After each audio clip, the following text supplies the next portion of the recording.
Good evening. My name is Mae Brussell. The name of this program is World Watchers, and it is program number 840, January the 11th, 1988. Somebody told me last week that I said 1938. This week it's 88. I want to say before the program begins that the views expressed here are those of myself and do not necessarily reflect the views of KZOO staff or board of directors. This hour of World Watchers is made possible in part by Aries Arts in the heart of Capitola Village, serving Santa Cruz's growing consciousness for over 20 years. I was answering a lot of mail in Santa Ana. It's Santa Cruz. Santa Cruz's growing consciousness. Before I begin the more serious part of this broadcast, or maybe this is serious, Newsweek, January the 11th, 1988, has an article on fashion for dogs.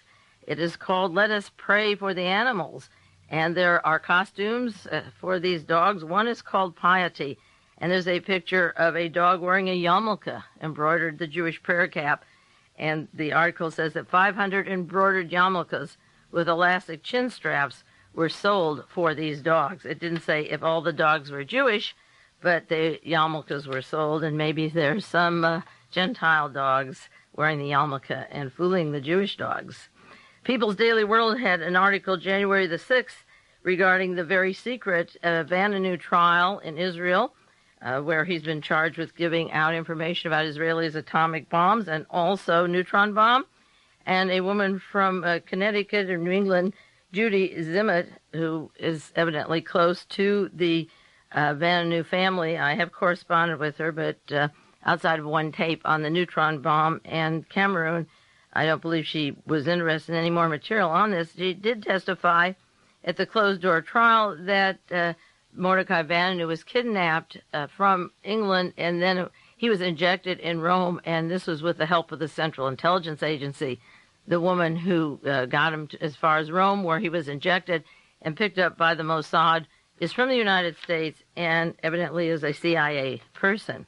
On the talk show part of my program, which many of you don't get, if you just get the tape on World Watchers, there's been not a lot of discussion, but a little bit of discussion about a murder trial that's taking place right now up in Santa Cruz. The person on trial is Richard Bandler, 37 years old, and there was a long article in the San Francisco Chronicle today on the case. The Monterey Herald has had very little. The title is Sex, Drugs, Murder, the Classic Santa Cruz Case. And it involves a person named Richard Bandler, who is supposed to be a psycholinguistic guru. He is expert and a master of mind control. The trial not only has to do with a lot of drugs and bizarre sex, but there are references in there to the Central Intelligence Agency and the military special armed forces. And, of course, in the article, it even suggests as a part of a joke that maybe Ollie North is involved in this case. This is going to be a big story. I understand the courtrooms are full. It's a long article in the Chronicle today.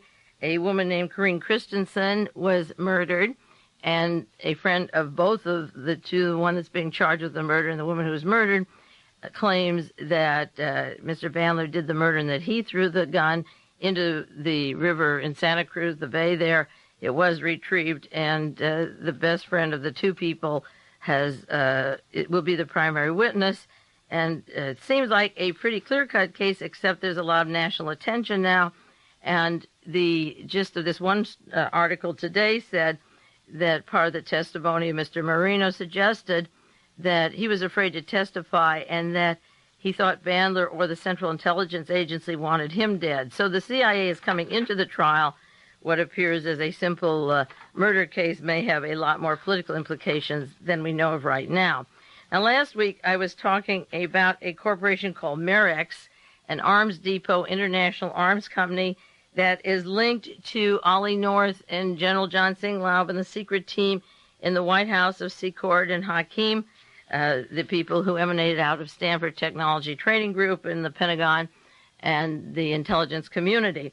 And I cited an article from the Los Angeles Times on MEREX, the International Arms Agency, and how the weapons were sent to Savannah, Georgia, to the address of Colonel James P. Atwood. And then I continued with a section of Parapolitics by Jonathan Marshall in an article called The Company, that Atwood was the liaison, Colonel Atwood was working with Frank Turple, and the company was both the CIA and private people, if you can separate the two. I don't know how you do it. The article involved drugs and murder, largest drug smuggling operation in the United States, and Mr. Etheridge, John Etheridge, the aide to John Jenrette, the congressman, was a liaison between Frank Turple, who was part of Stanford Technology, and Atwood, the same Atwood that is in charge of MEREX Depot.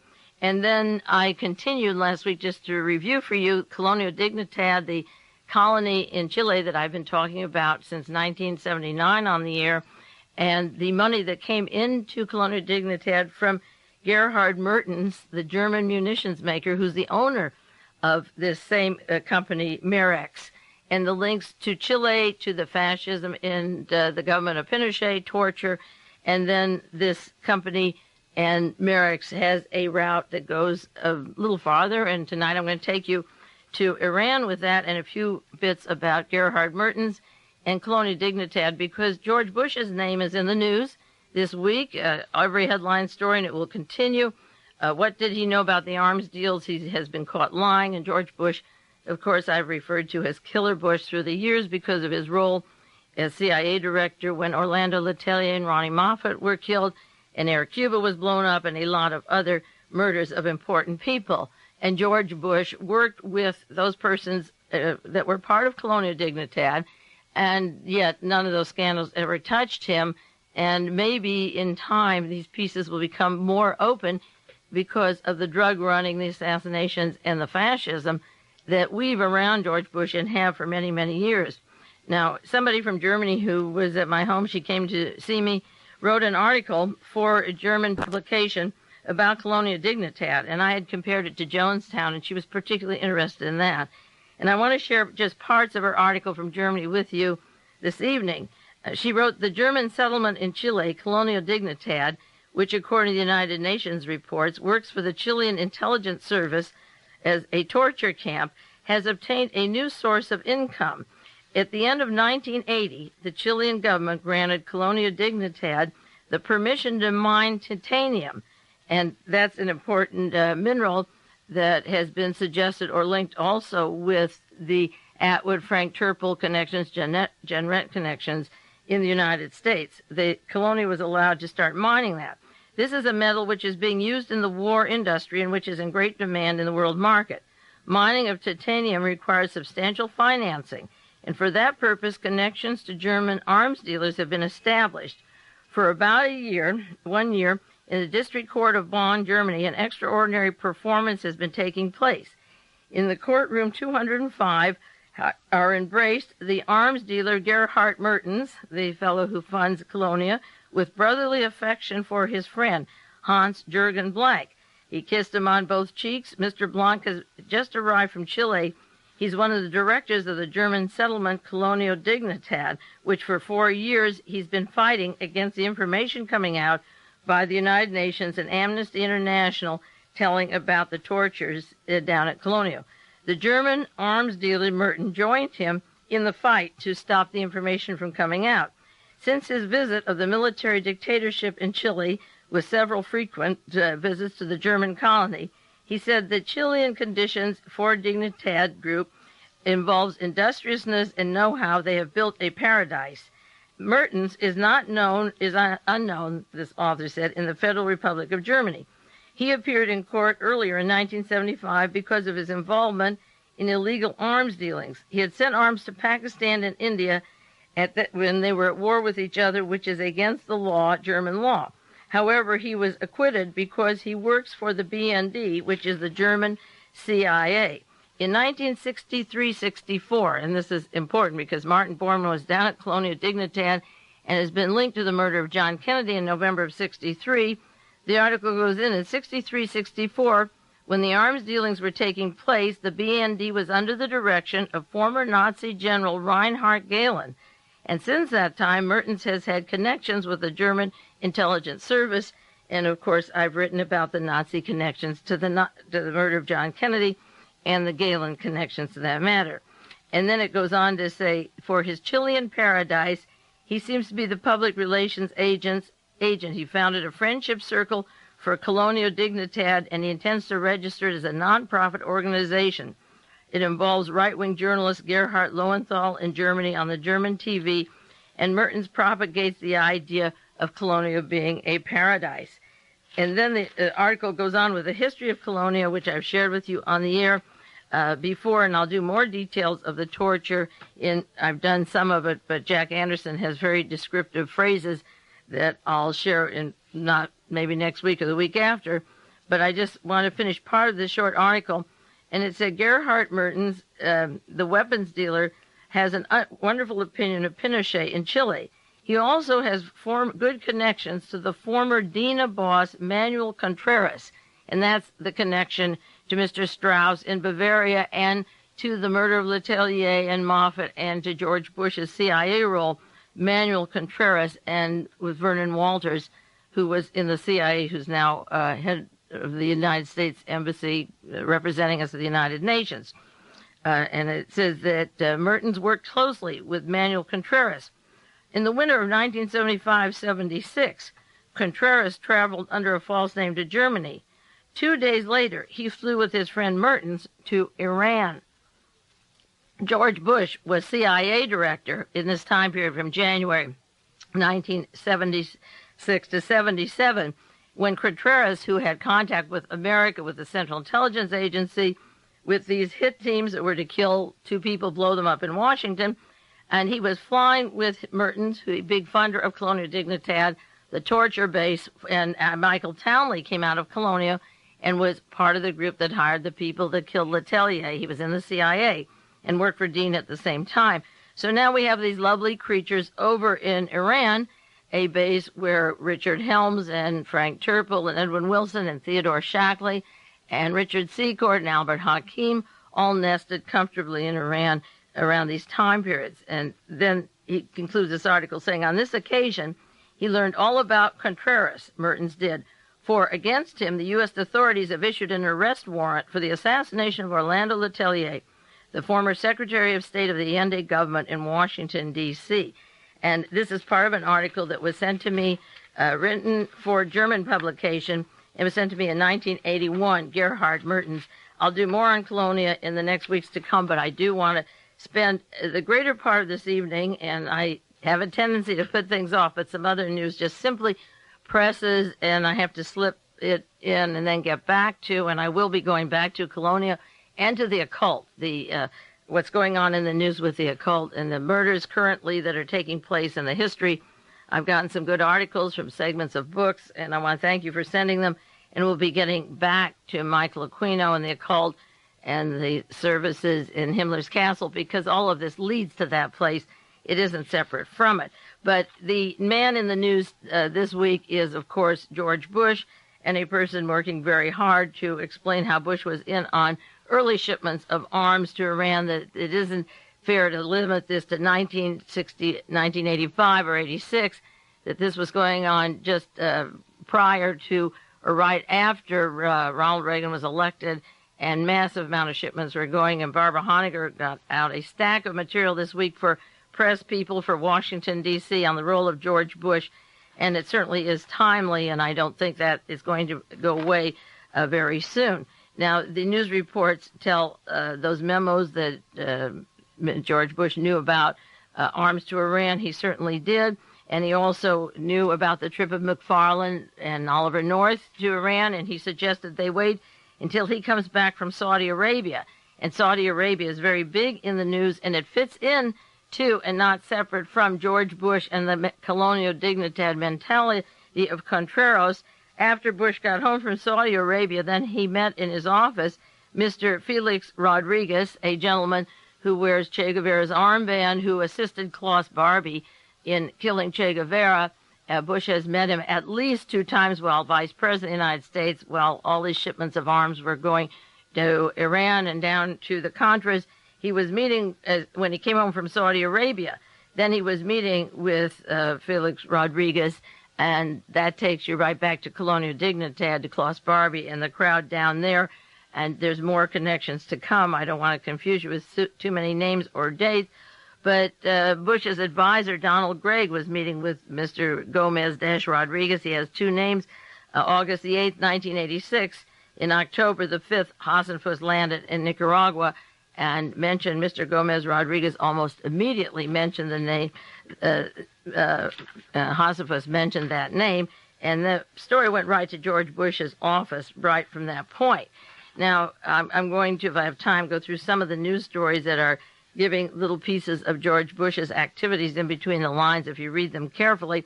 But I want to do a good section on Lynn Nofziger, and I haven't done enough on WEDTECH or hardly anything. And one of the characters being brought to trial as of today is Lynn Nofziger, and he's one of the most interesting political figures of the whole past 20 years of the Reagan career, and along with Richard Nixon's career. And Time magazine, March 16th, 1981, as soon as Ronald Reagan was sworn in, within 2 months, is titled "Thunderers on the Right. True Believers Will Make Noise in Policy in Sub-Cabinet Posts." Well, the true believer is sitting as a defendant in the docket today. And this article tells about Lynn Nofziger, the long-time Ronald Reagan loyalist, the true blue guardian of Reaganism, that after a decade of working for the Reagan presidency, he felt the cabinet left them out in the cold. So he had the position of appointing the sub-cabinet far right, the right-wing ideologues, because they want to clean out the Democrats. And Nofziger was using Nixon's old executive office building and getting Reagan's people to bring in the far right-wingers, such as Ernest Lefevre. Ernest Lefevre is on the board of a group run by the notorious Fritz Kramer, shared by Daniel Graham of Star Wars, and he brought in Fred Ickley, whose name comes over and over in the arms for Contra deals, a secret team inside the White House and National Security, Richard Pipes. And Nofziger was pretty big stuff in 1981.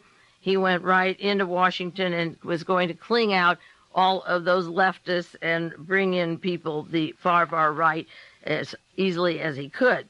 So his trial started today, and he's been charged for two matters. One is for influencing and lobbying for WEDTECH Corporation. He left the White House and then used the White House for to try to get contracts, which he got for WEDTECH, and then he got a huge fee as a lobbyist, and he used his influence there.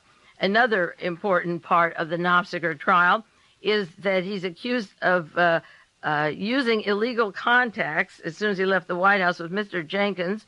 He wanted to put into the Maritime Union civilians on U.S. ships and arrange the labor contracts for the Maritime Union, but he was influencing and lobbying for the National Security Council to get business for Fairchild Industries, and he had that kind of weight or power. The national security, Nofziger hasn't had the best reputation for the past 20 years, and he's been charged with lobbying for Fairchild Industry.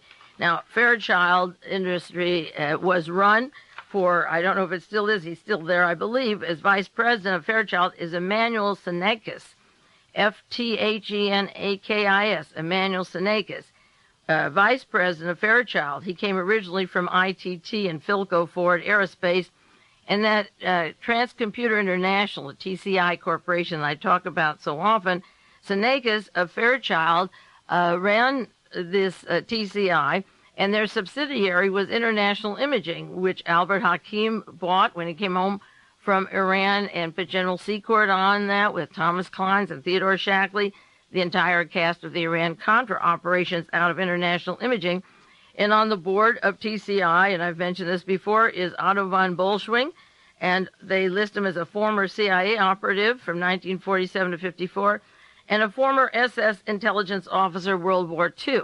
The information on the board of directors doesn't even blush to say that he was with the Waffen-SS, a member of the Gestapo, a long member of the Nazi Party, Otto von Bolschwing's organization, and with Emanuel Sinakis from Vice President of Fairchild, and they ran this TCI on the side. Lynn Nofziger went to college with Michael Deaver at San Jose State, which is right under the nose of the aerospace industry in Silicon Valley. That's about the only thing they have in common, one article said. But it seems that they had tentacles into the aerospace when Ronald Reagan was governor. He had Helene von Damm making his appointments for 8 years. She was the translator for TCI, and she also is a business partner of Lynn Nofziger. They own real estate in Washington, D.C., and also on the board of that company was John Paul Getty and Otto Berg of Goddard Space Flight Center and a lot of who's who of aerospace. So Lynn Nofziger was in the White House just a short time, and he's lobbying for Fairchild and the roots of Fairchild and Reagan and von Damm and von Bolschwing. And von Bolschwing was active, of course, traveling around to Argentina and Chile. And the network of these people always repeats itself. So it's perfectly consistent for Nofziger to be lobbying for Fairchild. And that's one of the charges that is being made now. Of course, the subject of Manuel Senecas or Otto von Bolschwing won't come up at all. That isn't the way the news usually breaks. Now, the story that is very big that I want to spend as much time as possible with you and then get on to the subsidiaries, the branches of this story, is one from the Miami Herald that most of you haven't seen, or probably any of you, most people I know don't take it, but the minute the Iran-Contra affair happened in November of '86, I started taking the Miami Herald every single day. This is a story about HMO. HMO is Health Maintenance Organizations, and it's titled HMO Czar Charmed the VIPs. And this is about a gentleman who had this HMO, which is a health maintenance organization. His name is Mike Recarey, R-E-C-A-R-E-Y. And through some very important people, and I'll tell you their names, he became the largest recipient of Medicare funding in the entire United States, in Florida. The taxpayers, you taxpayers out there, were giving him $30 million a month, $1 million a day, Mike Recarey. And I'll tell you the people that got him the contracts. But he never could live up to the contracts. He was running a scam business from the very beginning. So he fled the country with his daughters and left $11 million in debts and goodness knows what else. And the people helping him were Jeb Bush, the son of the vice president, the son of the former CIA director, Lynn Nofziger, the same gentleman who's going to trial for lobbying for WEDTECH and lobbying for Fairchild, John Sears, Reagan's former campaign manager until William Casey came in, Glenn Ford, the actor who pitched for Recarey, Paula Hawkins from Florida, Ron Brook, an aide to Governor Bob Graham, and Claude Pepper of Florida, a Democrat, who was interested in hospital care and got the contracts for Recarey. Now, this gentleman came from Cuba in 1961. His uncle was a very prosperous doctor there, Recarey. His father was in export-import with Batista. They did very well in Cuba and then left Cuba to come to Florida. And Recarey wanted to carry on his uncle's hospital plan, whatever it was in Cuba. I wasn't aware that Batista had such a wonderful medical clinic or plan there. So he used lobbyists to get him contracts with the Health and Human Services in Washington, D.C. And the person he used was Jeb Bush, one of the persons, the son of the vice president. But the scandalous part of this story is that when this gentleman first began getting into business, when Mike, nicknamed Recarey, began getting into business, it was suggested that he go to none other than Santos Trafficante, the mafia boss, and Robert Vesco for his seed money for the hospital plans. Now, this is a little mind-boggling, not if you think of Lynn Nofziger, his career with the crime syndicates and the mafia and raising money for these campaigns, but the very persons that were asked to put up the original money for this character, Santos Trafficante and Robert Vesco, were notorious in the intelligence community field. Santos Trafficante was hired by the CIA, along with John Rosselli, to plan poisons to kill Fidel Castro. He headed up those assassination squads, and in the Christic Institute suit, it begins with Santos Trafficante and Rosselli meeting with Robert Mayu and setting up the so-called secret teams that weren't so secret. Now, Jeb Bush, the son of the vice president, I keep saying that, has a job in Florida. He works for the state of Florida. he called Mr. McLean Hadow, the former head of Health and Human Services, and he asked Mr. Hadow to please realize the solid background of Recarey so that he could get these contracts, the largest single Medicare contract in the United States. And he didn't mention the original funds that built the hospital that Recarey started with, or the approach to mafia boss Santo Trafficante and Robert Vesco, and the head of Health and Human Services gave the go-ahead for this $30 million every single month. Margaret Heckler replaced Hadow, and she found Jeb Bush persuasive. This is at a time when the father is saying he wants to stop drugs, and he's down in Florida campaigning against drug traffic, of all hypocritical things, and his son is calling Health and Human Services and tilting the board to get contracts for a person whose seed money came from Trafficante and Vesco. As I say, he called Margaret Heckler. She replaced Hadow, and she said she found Jeb Bush very persuasive, and so she changed the conditions whereby Recarey could get his $30 million a month. There was a catch in the amount of patients he'd have to have that were not regular Medicare patients, 50%. He got a 3-year putting off avoidance of using 50% of the patients that weren't Medicare.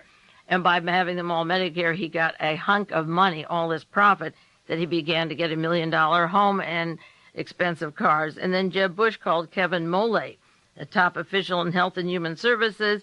And later, Mr. Hadow, who signed the waiver for Recarey, got $38,000 as a fee, and there were payoffs also for these great services. This story is one of a huge scam that involves the anti-Castro Cubans coming to this country, and it also, not only the mafia seed money, but what is terrible about it is that they automatically got contracts for all of the Cubans, 10,000 of them, coming into this country to get medical care through these particular hospitals, and also for thousands of Haitians. And Trafficante was hired to give poisons to Fidel Castro, and I'm wondering if these hospital plans had anything to do with the massive amount of AIDS that showed up with blacks in Florida, the Belgates area, or what would happen to these people when they came in. And how is it that all the Cubans, 10,000, and the Haitians got immediate medical care at hospitals run by this cast of characters with their notorious background, when hospitalization in California costs $1,500 a day, and all over the country it is horrendous? Who in the federal government was deciding that the Haitians and Cubans would get instant medical care and it would go in the hands of Mr. Recarey? This is a shocking story, and I'll take a 1-minute break and get back to the other part of this story, some more details about it. This is WEDTECH South, and there hasn't been anything on the wire services about the whole story.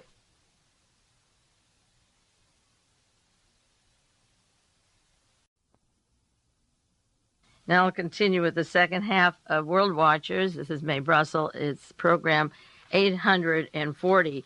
Just to give you a rundown quickly of the way the article is written in the Miami Herald, it tells how Jeb Bush, when he called in Washington to Health and Human Services, never mentioned Recarey's being in jail, never said he had chronic trouble paying bills, that there were bitter lawsuits against him in the state of Florida, that he was a bad risk, and Jeb Bush was pushing for this particular character. I can't imagine why.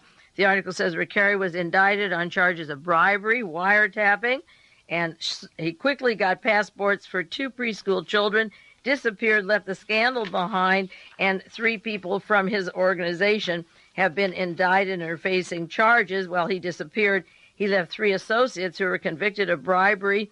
They paid union leaders to try to direct their union health care and their contracts to their company to bolster what the private sector would be, because they couldn't bring in people from the private sector. And then it turned out the bribe wasn't necessary, because with Jeb Bush and Lynn Nofziger and Mr. Sears campaigning for this guy, they got their waiver anyway, and so that this special lobbying actually wasn't necessary, but they've been charged with it. And as I say, he has left the country. Now, this all came to a head just this last summer in 1987. Recarey left, and in April of 87 is when in Miami it first came to a head. And I noted that very conveniently, as soon as the Iran-Contra affair came down, that many of the witnesses were dead from the CIA as soon as the story began to break. And one of them was Santos Traficanta, who died March 19th, 1987. And it was within 1 month or so when publicly the story linked him to Jeb Bush, Lynn Nofziger, John Sears, Paula Hawkins, and Health and Human Services and Traficanta. Sure, he was 72, but he and Mr. Lansdale and a team that were working with the Iran-Contra outfit conveniently all died. Mike Burke, heads of the CIA, within a very short time when this affair was getting unraveled, including William Casey and Admiral Moreau and Cyrus Hashemi, a team of 10 or 13 that I'll put on the air soon of major witnesses. Traficante was gone. Now, this story tells how Recarey always wanted to have a hospital plan, that he had worked hard on it. He had seen his uncle in Cuba running a clinic there, so when he came to the United States, he thought he would try to build up a hospital and get a set of clinics going like his uncle had in Cuba. And in 1970, there were hospital scandals. There was embezzlement of $200,000 from a hospital. He was in charge of the books, and nobody said anything about it. He wasn't apprehended or even a suspect where the $200,000 went, even though he was in charge of the books. Then he forgot to pay his income taxes, and the IRS caught up with him in 1973, and he spent 30 days in jail. Then a local doctors group wanted to build a new hospital near the Golden Glades interchange, and they needed money, according to this story. And the investors offered Recarey to be in on the deal if he would approach mafia boss Santo Traficanta and financier Robert Vesco for the money to build the hospital. Well, with his father and uncle and all their family coming out of Batista's Cuba, but they would know Traficanta, surely, even people like Frank Sturgis of Watergate fame or from the Grassy Knoll. He was the keeper of the games table down one of the gambling places in Cuba. And with the Cuban contacts and Traficanta and Vesco's contacts in Cuba, and then for the intelligence community, they asked him to approach these persons. And it's very important to remember that Arthur Lyman of Iran-Contra hearings has a client named Robert Vesco, the same man who was supposed to investigate the Iran-Contra affair. Very nicely left out all the drug connections and the scandals, and this could be a very powerful reason why this story hasn't come north of Florida, really not breaking the headlines, and it should. Arthur Lyman is the attorney for Robert Vesco and also Willard Zucker, the banker who does work for the National Security Council, for the Special Delta Forces, for Sicard and Hakim, and the secret team who harbors away their $8 million over there in Europe from the weapons deals.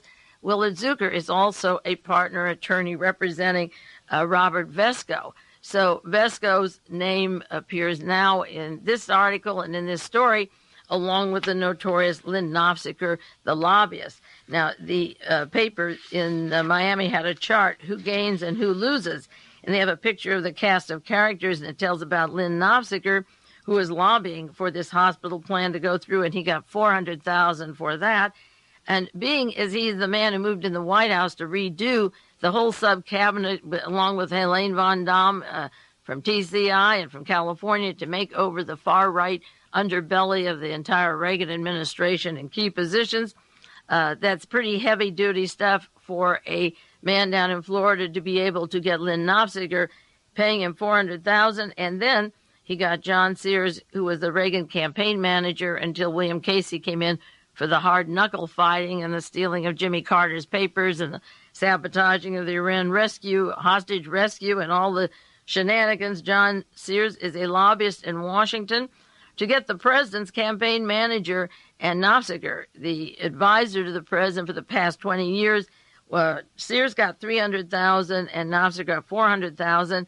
And then another guy who gained from this was Ron Book, and he helped work for the medical companies trying to get their deals through, and his offices got a large amount of money. They charted out a very good article charting out the people and the law offices that got so much money. Ron Buck at $1,750,000 in fees for this matter, pushing people to get these hospital plans through for this Rick Carey.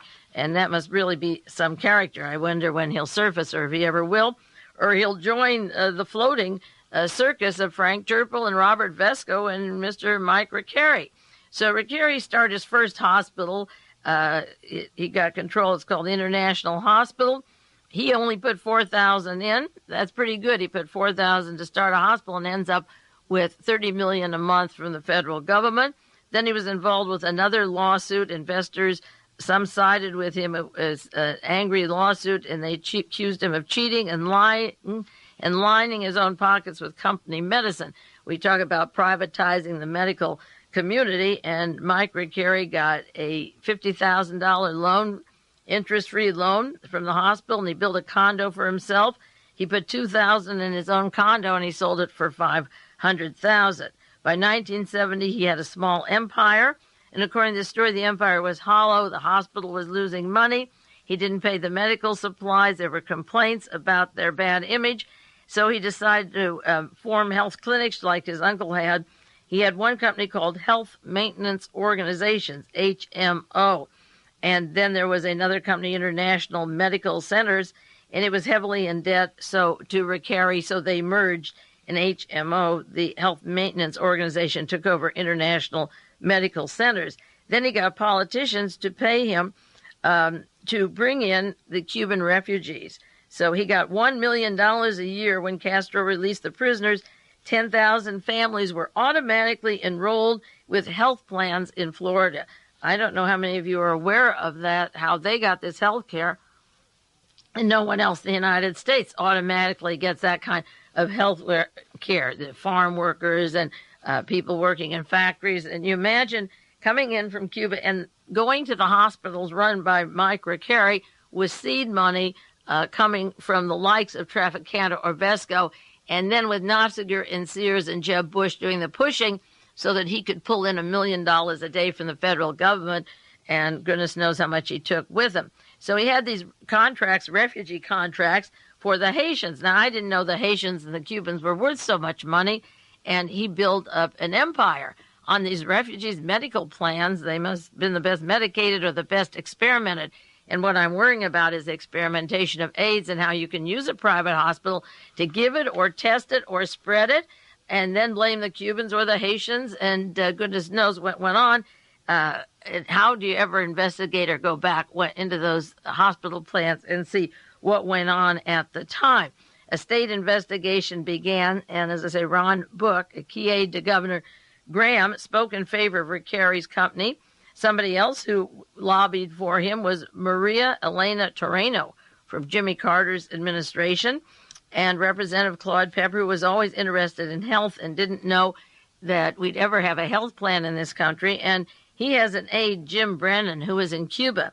And a long time ago, Brennan was sick, and this uncle of Rickeri's saved his life.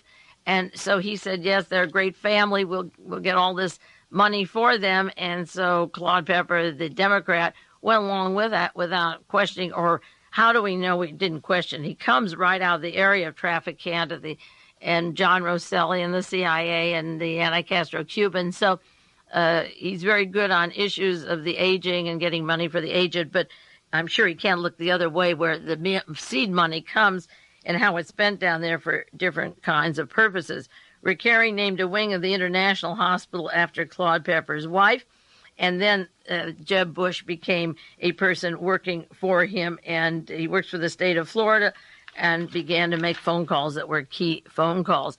In 1982, according to the story, Rickeri's ship really came in after he gave the $400,000 to Nofziger and the $300,000 to Sears and had Jeb Bush working, and his seed money in the Department of Health and Human Services created this pilot program for HMO, Health Maintenance Organization.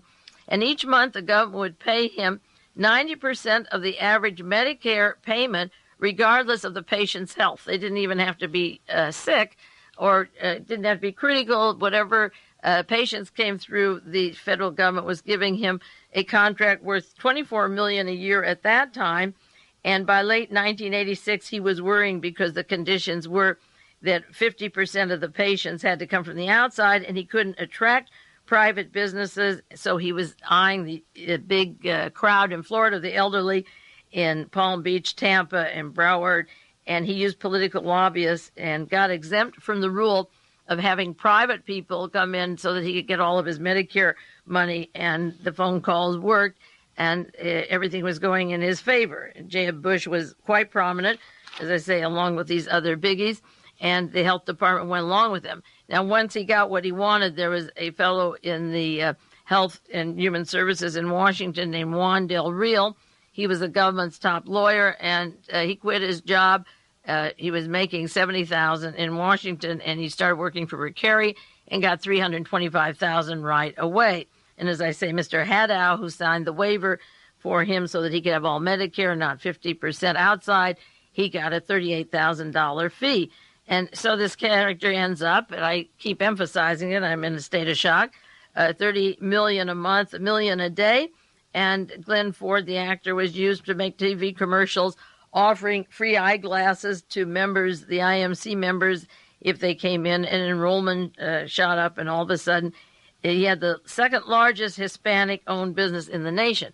Now, WEDTECH was started by a person who lived in Puerto Rico a long time ago, and under the federal government giving business opportunities for those less likely to get a start.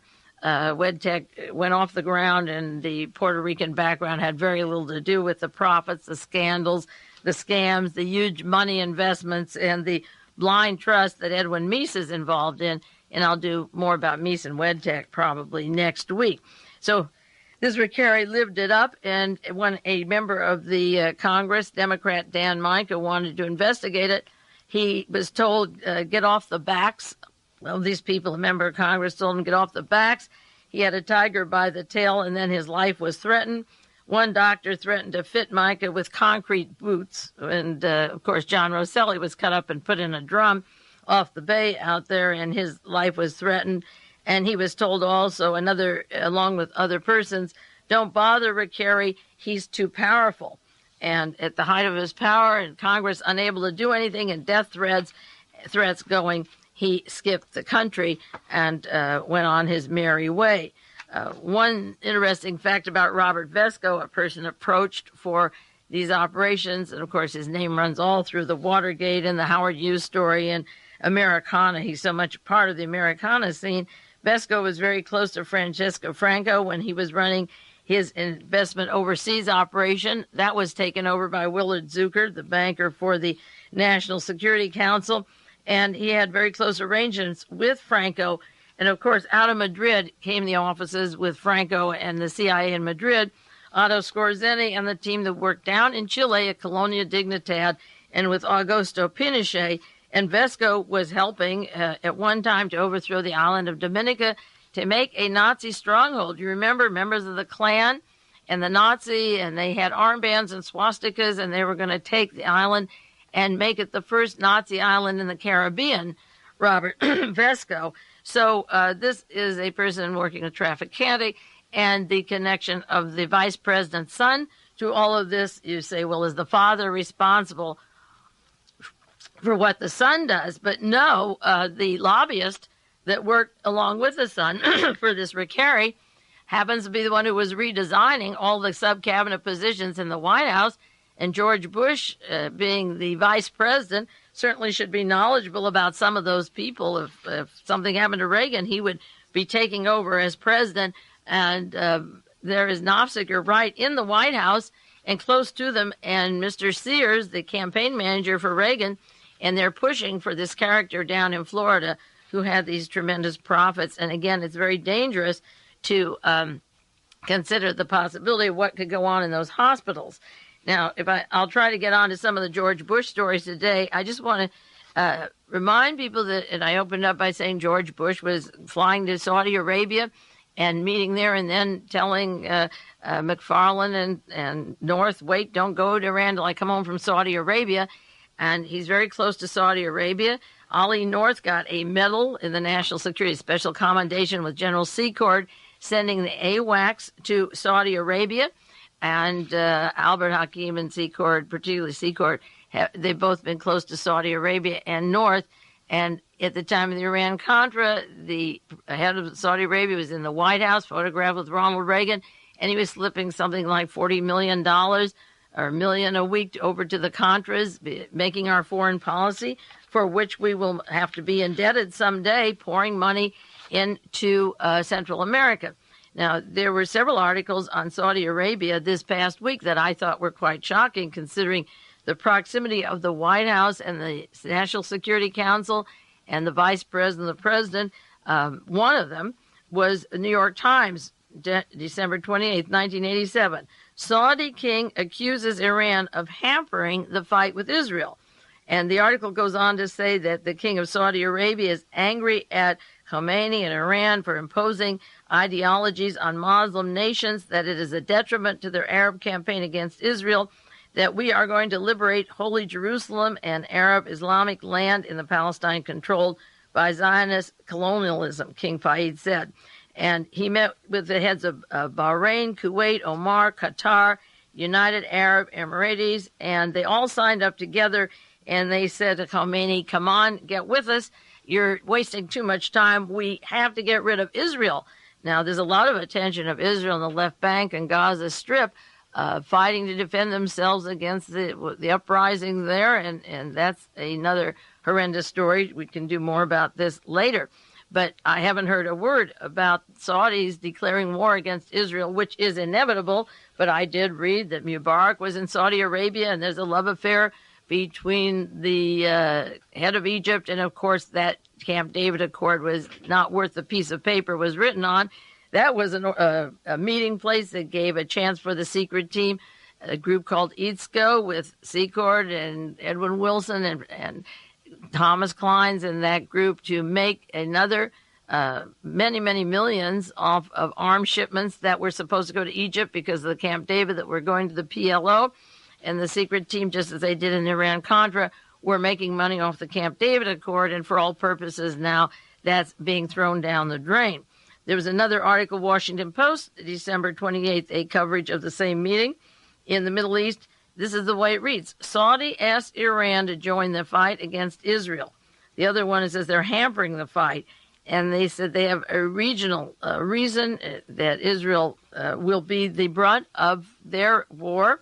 And Fahd said he would bankroll Iran's post-war reconstruction period if they would stop fighting with Iraq and help us fight Israel.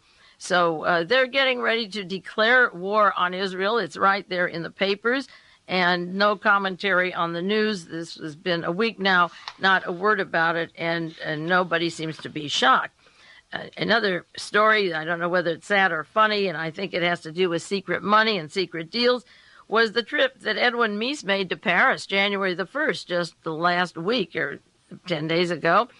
He went over to pick up some art that was seized from Adnan Khashoggi. Now, this is a sleazy cover story. Meese is under fire across the board for about 20 different financial manners and shenanigans that should have brought him out of office before he ever became Attorney General. He had financial problems before he was confirmed as Attorney General, but he made a quick trip to Paris to pick up some paintings.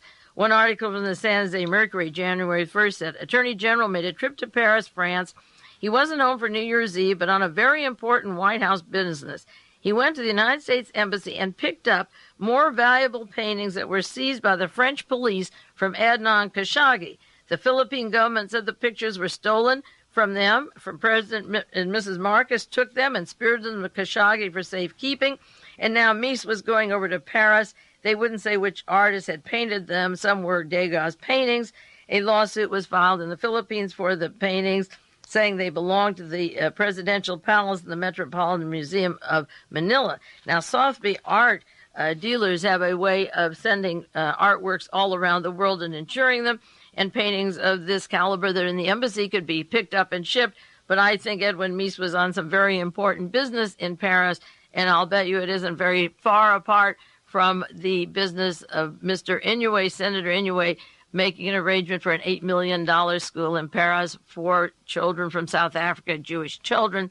there's some kinds of deals, and I imagine they have to be surreptitious payoffs of Iran-Contra scandals that are going on over there, because this was a place, Meese doesn't have to go over there and pick up some paintings, and he goes off just when he's in the hot seat in this country to pick up some pieces of art. The article said that 38 pictures were given to Khashoggi to take to France.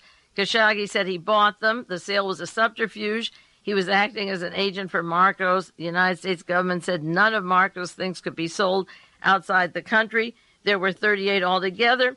Khashoggi flew to Nice with them. He put them on his yacht. He stored them in cans, and then the French police came, and there were 21. So 17 were missing at that point. And when Ed Meese goes to Europe, he picks up a handful. There aren't the 21. Khashoggi gave up legal claim to 9 of the 21, and so the 9 paintings were supposed to be delivered in the embassy to Edwin Meese. I just can't believe he went all the way to Paris for 9 pictures that could have been shipped over anyway. It doesn't explain the 38, and of course Khashoggi is wrapped all around the Iran-Contra affair so many times, and his name didn't come up at all either in any of the hearings or his involvement with people from the National Security Council, the CIA, only that he and his friend, Mr. Furmark, threatened to blackmail Edwin Meese. That's why Meese came out and had the news conference on the Iran scandal, because Khashoggi and Furmark were going to break the story, and Meese was between a rock and a hard place. And so I would guess that Meese's little trip to Paris had something more to do with Khashoggi than delivering art that once was stolen by Marcos and given to Khashoggi. There's Ben Stein in Los Angeles, who writes for the LA Herald, this horrible, I call him the successor to Roy Cohn, a very, very staunch conservative, wrote an article last August on Edwin Meese, attacking Edwin Meese's credibility, his financial shenanigans, and even though he is a staunch conservative, he said it breaks his mind or his thinking the way Ed Meese did business. And he said the Attorney General is an intelligent man, but due to a life of public service, he's not wealthy. And so in order to make his life easier, he began investments. It strains credibility to believe that such a man would entrust $50,000 of his scarce capital to a blind trust managed by a man no one has ever heard of, and who operates out of an apartment with no telephone. It's hard to believe that Meese would put up half or more of his assets into a wholly discretionary account run according to the vaguest rules. It is almost impossible for me to imagine Meese willingly gambling with that money in a way that any sensible investor would avoid, like a retrovirus. And Meese to have chosen this investment advisor of all those in the world with extremely close ties to persons extremely close to WEDTECH makes the situation even more unfortunate. And Mr. Ben Stein is really hard on Meese and said there's no documentation of the trades that Mr. Chin made for Meese or WEDTECH, and it goes into the technicalities on how you do scams for the mafia or otherwise, and refers to Meese and America's business underworld. And Mr. Stein hit it on the head. What's going on with Nofziger and WEDTECH, and Nofziger down in Florida with that HMO case, is that underworld. And of course, one of the dangerous things, WEDTECH makes weapons for the United States for security, but the other has health plans for Medicare and taking care of people, which they weren't doing, for large amounts of money that they were supposed to be taking care of these people. And imagine what happened to the medical condition as it went down. There were complaints at the hospital. And so the taxpayer, at a time where we hear there's a huge debt and problems with the budget, is coughing up money to goodness knows how many HMO people, how many Mike Riccaris are there that don't even get in newspapers, much less one newspaper, the Miami Herald. I don't know if it ever even made the wire service. It's so hard to believe, and such a cast of characters of importance right directly into the White House, and so much money, and so many scams that are going on. This was one of the big ones, and I wanted to share it with you this evening. And then next week or so, we're going back to the occult, not only Colonia and the links of George Bush to that, but the occult, the murders, and the intrigue that seems to be weaving around many, many cities now. They're more conscious of it, and it's getting into the news. I want to conclude by saying that this past hour, this previous hour of World Watchers, was made possible in parts by Aries Arts in the heart of Capitola Village, serving Santa Cruz's growing consciousness for over 20 years. This is Mae Brussell, and I'll be back with you in just a few moments.